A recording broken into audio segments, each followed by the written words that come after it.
గ్రామ సభల చుట్టూ తెలంగాణ రాజకీయాలు నడుస్తున్నాయి. లబ్ధిదారుల ఎంపిక కోసం ప్రభుత్వం గ్రామ సభలు నిర్వహించే పనికి శ్రీకారం చుట్టింది నిన్నటి నుంచి. ఈ నేపథ్యంలో అటు గ్రామ సభల వేదికగా మరి ప్రతిపక్ష పార్టీలు అధికార పార్టీని ఇరుకుని పెట్టేందుకు సిద్ధమవుతున్నాయి.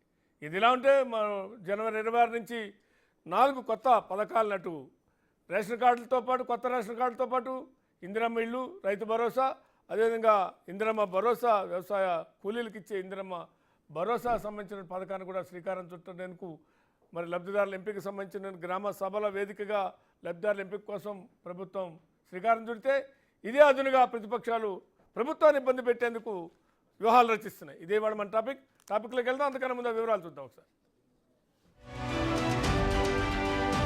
తెలంగాణలో 10 ఏళ్ల తరువాత జరుగుతోన్న గ్రామ సభల చుట్టూ పొలిటికల్ వార్ నడుస్తోంది. కొత్త పథకాల కోసం లబ్ధిదారుల ఎంపికను కాంగ్రెస్ ప్రభుత్వం పారదర్శకంగా చేస్తోంది.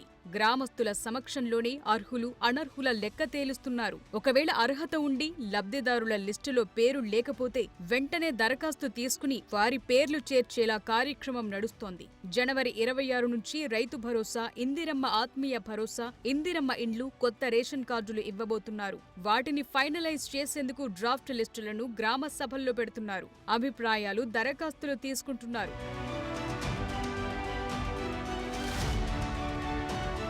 ఒకవైపు పథకాల అమలు ఇంత పకడ్బందీగా జరుగుతుంటే అర్హుల సంఖ్య తగ్గించారని, గ్రామ సభల్లో గందరగోళం పెరుగుతోందని, నిరసనలు ఎక్కువయ్యాయని, దమ్ముంటే సీఎం, మంత్రులు గ్రామ సభలకు రావాలని ఇలాంటి మాటలను బీఆర్ఎస్ నేతలు వినిపిస్తున్నారు. ఎన్నిసార్లు దరఖాస్తులు పెట్టుకోవాలని ప్రశ్నిస్తున్నారు. పెట్టుబడి సాయం, రుణమాఫీలో ప్రభుత్వం కోతలు పెట్టిందని, పోలీస్ పహారాలు గ్రామ సభ నడిపిస్తున్నారన్నారు హరీష్ రావు. వ్యవసాయ కూలీలందరికీ ఇందిరమ్మ ఆత్మీయ భరోసా ఇవ్వాలని డిమాండ్ చేస్తున్నారు. ఇది ప్రజా ప్రభుత్వం కాదని, ప్రజా వ్యతిరేక ప్రభుత్వం అంటున్నారు. దరఖాస్తుల పేరు మీద కార్యవాపన చేస్తున్నారని చెప్పి ప్రజలు తీవ్రమైన ఆగ్రహాన్ని వ్యక్తం చేస్తా ఉన్నారు. గతంలో ప్రజాపాలనలో రేషన్ కార్డులకు దరఖాస్తు ఇస్తే ప్రభుత్వం వాటిని ఆన్లైన్ చేయకపోవడం వల్ల, ప్రభుత్వం ఆ దరఖాస్తులను కట్టన కట్టి మూలకు పడేయడం వల్ల ఇవాళ వాళ్ళ పేర్లు జాబితాలో కనబడడం లేదు.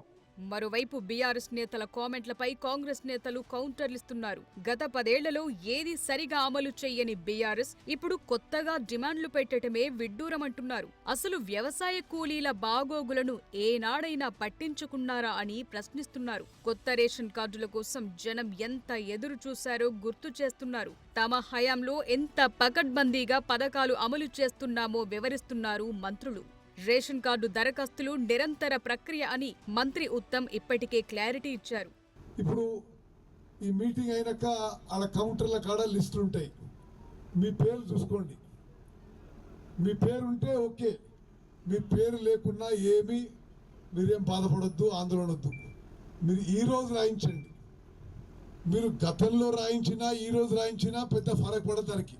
ఇప్పటిదాకా 3410 గ్రామాల్లో గ్రామ సభలు జరిగితే 142 గ్రామాల్లో ఆందోళనలు జరిగాయని బీఆర్ఎస్ ప్రచారం చేసిందని మంత్రి సీతక్క అన్నారు. అంటే కేవలం 4% గ్రామాల్లోనే కొంత ఇబ్బంది జరిగిందని, అది కూడా బీఆర్ఎస్ వాళ్లే ఉద్దేశపూర్వకంగా చేశారని మండిపడ్డారు. 10 ఏళ్ల తరువాత గ్రామ సభలు పెట్టడంతో జనం సంతోషంగా ఉన్నారని, గ్రామ సభల్లోనే అర్హులను గుర్తిస్తున్నామన్నారు. గతంలో ఎమ్మెల్యేలు చెప్పిన వాళ్లకే పథకాలొచ్చేవన్నారు. ఫామ్ హౌస్లలో, ఎమ్మెల్యేల ఇళ్లలో లబ్ధిదారులను ఎంపిక చేస్తే తాము జనం మధ్యే లబ్ధిదారులను ఎంపిక చేస్తున్నామన్నారు.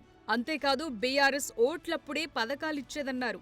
మంచి వారి ఖాతాల్లో, చెడును 10 మంది ఖాతాల్లో వేయటం గులాబీ నేతలకు అలవాటే అని కౌంటర్లు వేస్తున్నారు.